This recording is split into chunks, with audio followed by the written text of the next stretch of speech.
अच्छा लग रहा कि मैं एक विचारधारा के साथ जुड़ी हूँ। अच्छा लग रहा कि मैं एक देश के हित में काम करने वाली बेटी के साथ में जुड़ी हूँ। कौन कितना बीजेपी का एजेंट है वो अभी पिछले कांड में आपने देख भी लिया, जो किसानों का मुद्दा चल रहा। ठीक है, ऐसा नहीं है नहीं देखने को, सब मुंह में को रोटी खावे, कान में को कोई नहीं खाता। धन्यवाद मोदी जी, मैं तो बोलूंगी, मैं तो अब भी बोल रही हूँ, धन्यवाद मोदी जी, इतने आप हाई आगे चल रहे हो। एक कांग्रेस ही ऐसी है जिसपे ये भ्रष्टाचार भ्रष्टाचार कर चिल्लावे, और जब ये पार्टी सत्ता में आए लेकिन उसे साबित नहीं कर पाए। हम जैसे लोग पार्टी में नहीं आएंगे तो कौन आवेगा? ऐसे लोग जो उद्योगपतियों के बच्चे बैठे हुए हैं, जिन्हें बैट बॉल का गुल्ली डंडा का नहीं पता, उन्हें चेयरमैन बना देते। रणनीतिकार नहीं है वो दंगेकार। आप उन्हें कहो, आप दंगेकार कहो, वो रणनीतिकार नहीं है। रणनीतिकार होते तो देश के हित में बात कर। इनकी हैसियत उन पर बुलडोजर चलाने की नहीं है। अगर इनकी हैसियत है उन पर बुलडोजर चलाने तो चलाना। कि सबसे ज्यादा युवाओं को बेरोजगार करने में प्रधानमंत्री नरेंद्र मोदी। चुनाव के दौरान पे तो बहुत बरसाती लोग बोलते हैं, लेकिन वो चुनाव से पहले मैंने इस चीज को देखा, तो इसलिए मैंने ज्वाइन किया। आप भी आइए और उनका साथ खड़े रहिए। नमस्कार, मैं दानी संसार और आप देख रहे हैं पीआरवी। बुलंदशहर में मौजूद है और हमारे साथ बातचीत करने के लिए पूनम पंडित जी मौजूद है।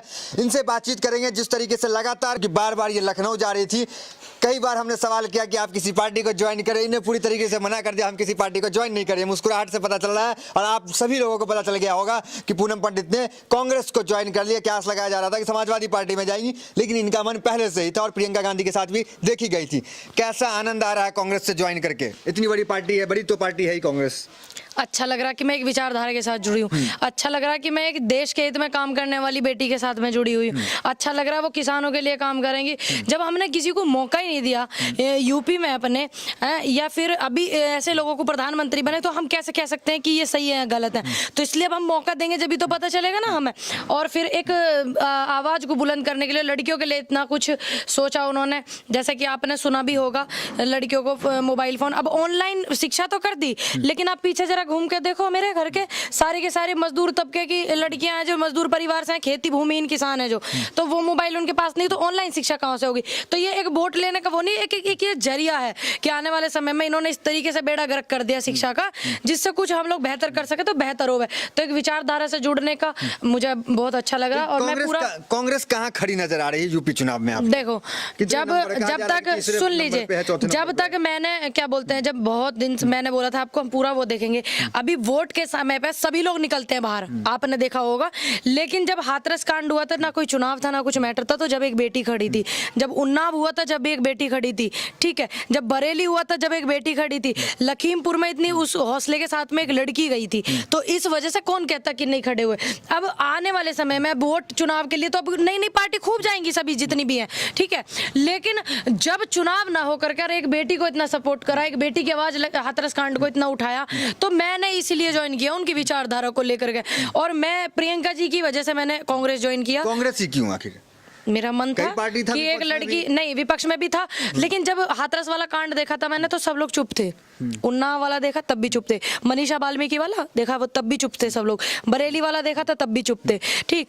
तो उसमें मुझे एक ही आवाज दिख रही थी, प्रियंका गांधी जी, तो मैंने इसलिए ज्वाइन किया। एक तस्वीर आपकी वायरल हुई थी बीजेपी दफ्तर की, आप काफी नाराज भी थी उस समय और लोगों ने बहुत वायरल किया, और आंदोलन में भी कई बार आपको बीजेपी के एजेंट साबित कर दिया जाता था कि बीजेपी में जाने वाली है, चेहरा चमका रही है। उन तमाम मुद्दों पे आप जो एक विराम दे दी है, मुंह बंद कर दी, आज क्या कहना चाहेंगे उन किसान नेताओं को, उन तमाम लोगों को जो आप पे सवाल? मैंने 1000 बार एक बात समझाई कि भविष्य के गर्भ में क्या हमें नहीं पता, आपको नहीं पता, और कौन कितना सही है, कौन कितना बीजेपी का एजेंट है, वो अभी पिछले कांड में आपने देख भी लिया, जो किसानों का मुद्दा चल रहा। ठीक है, ऐसा नहीं है नहीं देखने को, सब मुंह में को रोटी खावे, कान में को कोई नहीं खाता। चलिए, बड़ी अच्छी बात है, आपने पार्टी ज्वाइन की, आपको शुभकामनाएं इस चीज़ के लिए।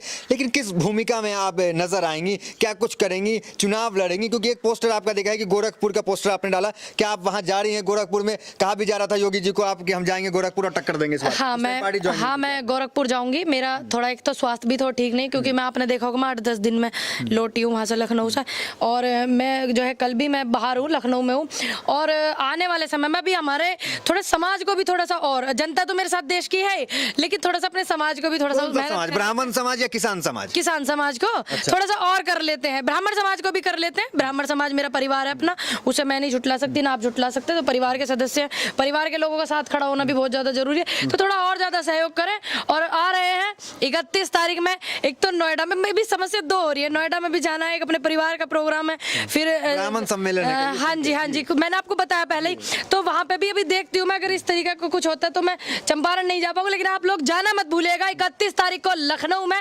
चंपारण में जाइएगा और एक बेटी को आशीर्वाद दीजिएगा, एक बेटी से मिलिएगा जो आवाज इतनी बुलंद उठा रही है। चुनाव के दौरान पे तो बहुत बरसाती लोग बोलते हैं, लेकिन वो चुनाव से पहले मैंने इस चीज को देखा तो इसलिए मैंने ज्वाइन किया। आप भी आइए और उनका साथ खड़े रहिए, लड़कियां जो उनके साथ में खड़ी रहे, क्योंकि इस समय हमारे देश की राजनीति को जरूरत है बहुत ज्यादा महिलाओं की, और जिस उसमें महिला भागीदारी करती हैं तो वो बहुत सक्षम होता है। अच्छा कोई भी हो। पार्टी तो आपने ज्वाइन कर लिया, चुनाव कहां से लड़ रही है अब खुलासा कर दीजिए, अब सीट भी बता दीजिए, गोरखपुर रहेगा, बनारस रहेगा, क्या रहेगा? मैं तो 403 पे लड़ूंगी, 403 मैं तो बता रही हूँ। अभी बयान वही है। देखो मैंने पहले भी आपको बोला कि मैं 403 विधानसभाओं पर लड़ूंगी, तो ये मेरा बयान जो है ये अटल है, इसे ना आप झुटला सकते ना मैं झुटला सकती।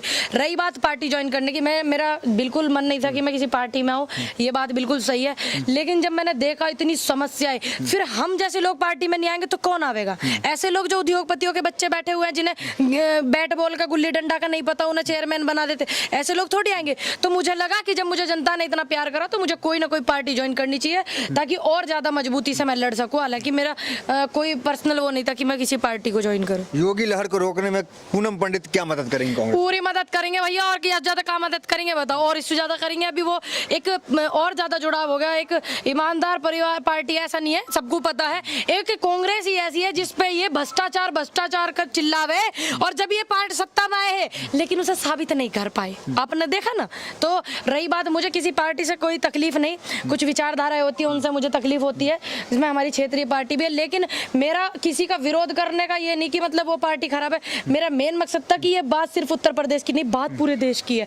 तो इसलिए मैंने देश में अगर बीजेपी को हराना है, बीजेपी मुक्त भारत कराना है, तो मुझे जो लगा मेरे पास बेहतर ऑप्शन कांग्रेस लगा। तो अगर आपके पास इससे ज्यादा बेहतर ऑप्शन हो तो मुझे बता दीजिए, मैं हर वो कोशिश करूंगी जिससे बीजेपी मुक्त भारत हो। हाँ, यूपी रोक पाएंगे कि नहीं, क्योंकि बड़ा चेहरा है, संत का चेहरा है, हिंदू हृदय सम्राट है हिंदुओं के उससे सिर्फ देश में आप राजनीति कर सकते हो क्या? हिंदू की जो जनता है, क्या आपके बच्चे वही है? एक राजा के बच्चे वो सब होते हैं जो उसके राज्य में होते हैं। तो ये बहुत गलत बात है और ये बहुत गलत सवाल है कि मतलब हिंदुओं के ऊपर राजनीति और मुस्लिमों के ऊपर, क्योंकि 4 पिलरों पे हमारा देश है। अगर आप एक भी पिलर को छेड़छाड़ नहीं करोगे तो वो खराब होगा। और जहाँ पे कट्टरवाद कहाँ होना चाहिए? हमें अपने देश के प्रति होना चाहिए, देश के प्रति होनी चाहिए, कट्टरता पूरी होनी चाहिए, अपने देश को प्यार करना चाहिए, ना कि हमें कट्टरता जात बिरादरी में दिखानी चाहिए, धर्म उसमें दिखानी चाहिए। हमें अपने देश के प्रति दिखाओ, दूसरे देशों से लड़ो जा करके, ठीक है। काम की बात अगर कही जाए तो कई एयरपोर्ट भी खुल रहे हैं, कई 100 करोड़ टीकाकरण का जो पोस्टर है वो भी तमाम जगह लग गया। तो काम पे वोट हो तो बीजेपी को तो मिल ही जाएगा। अच्छा, एक टीकाकरण पे वोट हो और जो 100 करोड़ का पोस्टर आपने नहीं देखा? धन्यवाद मोदी जी, पूनम पंडित बोलेंगी? हाँ, धन्यवाद मोदी जी, मैं तो बोलूंगी, मैं तो अब भी बोल रही हूँ, धन्यवाद मोदी जी, इतने आप हाई आगे चल रहे हो, सबसे ज्यादा युवाओं को बेरोजगार करने में आप आगे हो, पता आपको। इस बात के लिए धन्यवाद बोलूंगी। तुमने आए, तुमने देश का बेड़ा कर करा, ठीक। तुमने स्वास्थ्य सुविधाएं क्या कर रखी, जो स्वास्थ्य विभाग की है वे क्या कर रखी, शिक्षा का तुमने बेड़ा गर्क कर दिया, उसके लिए धन्यवाद बोलेंगे। अब हमें बख्श दो, आप जाओ, हम तो ये बोलेंगे उनसे, ये नहीं। धन्यवाद मोदी जी, तुमने मनीष गुप्ता जी जो वहाँ पे पुलिस उसके उसमें उनकी हत्या कर दी गई थी, उनको 40 लाख दिए, तो धन्यवाद मोदी जी। मनीष गुप्ता की घरवाली को 40 लाख दिए, इनके लिए नहीं बोलूंगी मैं, क्योंकि मैं देश हित में हूँ ना। मेरा हिंदुत्व मुझे खतरे में नजर नहीं आएगा, ना आपको आपका मुस्लिम धर्म खतरे में नजर आएगा। खतरे में जब नेताओं को अपनी कुर्सी नजर आती है ना, तो इस बात का इतिहास गवाह है कि जब वो इस चीज को फैलावे। देखिए, हिंदू सुरक्षित तो माना जाता है ना कि आरएसएस है, बीजेपी है, तभी हिंदू सुरक्षित है। ये क्यों? भैया पहले ना है, पहले ना रहे भाई, पहले पिछली सरकार चाहे सपा की हो या अच्छा, अब अभी ना हो। पहले इनके जमाने में कितने लड़कियों को, पहले तो लड़कियों को बलात्कार हो जावे थे तो उन बलात्कारियों को फांसी हो जावे थी। इनके जमाने में तो ना लड़की बोल पावे कुछ, ना इलाज करवा रहे ढंग में, और वो जो पेट्रोल छिड़क कर और जला रहे। ऐसा हुआ कभी 1947 की राजनीति में? बाद से नहीं हुआ ना, इनके जमाने में ही हो रहा। अपराध तो खत्म हो गया ना, बुलडोजर चल रहा है हर जगह। हाँ, कहाँ चल रहा बुलडोजर, कहाँ चल रहा? उन पर बुलडोजर, हाँ उन पर बुलडोजर चलाओ। जो तुम्हारे ये इतने बड़े बड़े नेता बने घूमे और ये दूसरे लोगों को प्रताड़ित करे, कहीं चूड़ी वाले को मारे, कहीं उसे ट्रक के पीछे उसे घसीटते हुए लेके जा रहे हैं इनके कार्यकर्ता, उन पे चलावा बुलडोजर, उन पे चलाने की इनकी हैसियत नहीं है। इनकी हैसियत उन पर बुलडोजर चलाने की नहीं है। अगर इनकी हैसियत है उन पर बुलडोजर चलाने की तो चला मैं उस जिसने बयान दिया था दिल्ली में बैठ करके कि हाँ मैंने बुलवाया कि ये काटे जाएंगे तो ऐसे ऐसे चिल्लाएंगे, उसके घर चलवा मैं बुलडोजर चलवा देंगे। नहीं है हैसियत तो ये नफरत क्यों? चुनाव आता है तो कुछ ना कुछ नफरत हो जाता है। हम देखते हैं नफरत इसमें देश में काम करती है। हम पूरे देश से 2024 में इतनी मेहनत करना चाह रहे हैं, पूरे देश से मुक्त हो जावे हमारी बीजेपी, मुक्त हो जावे हमारा देश। देखते हैं कि प्यार प्रेम मोहब्बत जीतती है या इनकी नफरत जीतती है। इस बार खोखला साबित होगा हिंदुत्व मॉडल पूरी तरीके से। और क्या होगा? नहीं, हिंदुत्व मॉडल ने और आपको आपके भी जो लोग हैं उन्होंने आपको दिया खाने को। इतने मजदूर थे वे हिंदू समाज से भी थे, ऐसी बात नहीं है, ज्यादातर हिंदू तबके के मजदूर थे। जब ये लॉकडाउन लगा सोनू सूद ने मदद करी, फलानी जांच ईडी जांच IB जांच जन क्या क्या जांच बैठा दी इन्होंने कि कहाँ गए इनके MP MLA सांसद, करी किसी ने मदद? चल जरा बाहर को निकल के देखिए भाई मेरे गाँव में कितने की जो वे है ना मूंजी ऐसे लौट गई। आया कोई सा यहाँ देखने के लिए सांसद MP की किसानों की क्या दुर्दशा है? पानी इतने इतने भरे पड़े हैं, सब खराब हो गए सिस्टम की। तो ये देखोगे आप हिंदुत्व देखोगे? हिंदुत्व कभी खतरे में नहीं होता।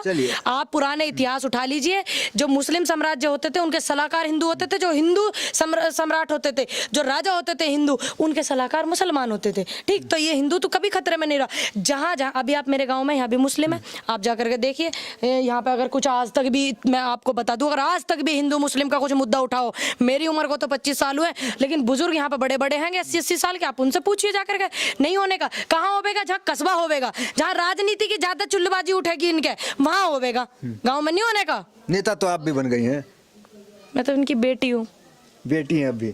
चलिए आखिरी सवाल आपसे ये है कि अमित शाह भी कल लखनऊ पहुंचेंगे 29 तारीख को और आप भी कल लखनऊ जा रही हैं, लेकिन अमित शाह का कहा जा रहा है कि इस बार जो लखनऊ आ रहे हैं जीत का सूत्र अपने कार्यकर्ता को देंगे। किस तरीके से जीतते हैं? चाणक्य कहे जाते हैं। ये 56 इंच इतना हमारे देश के लिए इतना पनौती शब्द है ये अपने बेटा से कहते थे, वहीं थोड़ा सा और बढ़िया कर लेते सिस्टम को, वो ज्यादा ठीक हो जाता। रही बात इनकी चाणक्य नीति, चाणक्य का इन्हें सुन लीजिए, इनका चाणक्य का च भी नहीं पता इनको। अगर आप इनसे चाणक्य नीति के 4 शब्द पूछ लोगे जवाब रणनीतिकार है चुनाव। रणनीतिकार नहीं है वो दंगेकार आप उन्हें कहो। अच्छा। आप दंगेकार कहो, वो रणनीतिकार नहीं है। रणनीतिकार होते तो देश के हित में बात करते, रणनीतिकार होते तो वो जो अब आपको पता है, आप रिकॉर्ड उठा करके देखना, गूगल पे मारना सर्च कि सबसे ज्यादा युवाओं को बेरोजगार करने में प्रधानमंत्री है नरेंद्र मोदी।